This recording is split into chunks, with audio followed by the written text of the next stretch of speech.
Alright, ngayon naman, hinagupit din ng bagyong Glenda ang Makati City ngayong umaga. Malalakas na hangin at ulan ang sumalubong sa mga motorista at pasahero.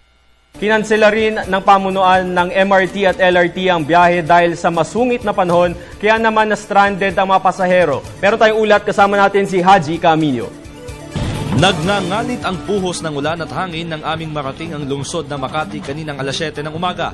Nagliparan ng mga yero, sanga ng punong kahoy, dahon at maging mga basura dahil sa lakas ng hangin na dulot ng bagyong Glenda. Ang mga sasakyan at motorsiklo, kanya-kanya ng diskarte para makadaan sa EDSA. Naging maagap ang Metropolitan Manila Development Authority sa pagbabaklas ng mga billboard sa kahabaan ng EDSA upang maiwasan ang disgrasya lalo na sa mga motorista. Ayon kay MMDA Chairman Attorney Francis Tolentino, nakadeploy ang kanilang mga tauhan para matulungan ang ating mga kababayang maaapektuhan ng bagyo. Nakahanda din ang mga equipment gaya ng rubber boats sa tanggapan ng MMDA sakaling kailanganin. Wala pa namang naitatalang pagbaha ang Flood Control Center sa Metro Manila dulot ng bagyong Glenda. Mga kaibigan, lampas alas 7 na po ng umaga.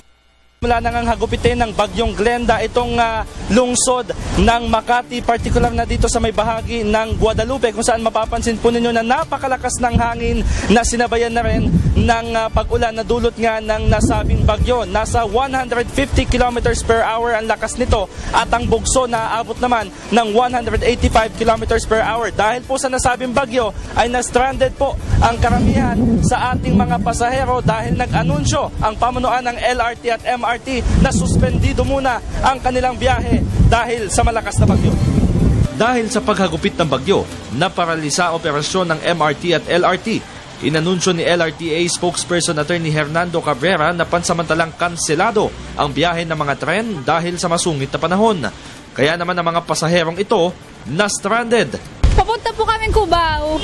Kaya lang, anong nangyari? Kaso, na-stranded kami dyan sa may Guadalupe. Kasi galing kaming trabaho. Tapos sabi nung nandun sa guard sa may Ayala, dire-diretso daw yung biyahe. So, sumakay kami ng MRT tapos tumigil kami dito. Ano po bang, saan po dapat ang punta ninyo? Sa ano po ako, North po dapat kaso biglang nag-close na. Ano ba sinabi sa inyo sa taas? Sabi po, medyo umano daw po yung bagyo. Kaya ininto muna. So ano ang gagawin natin po? Wala nang MRT? Kasi mapipilitan tayo magbabas ngayon. Antay ako mga SM North yung sasakyan ko Medyo punuan. Para sa Telebisyon ng Bayan, Haji Camino.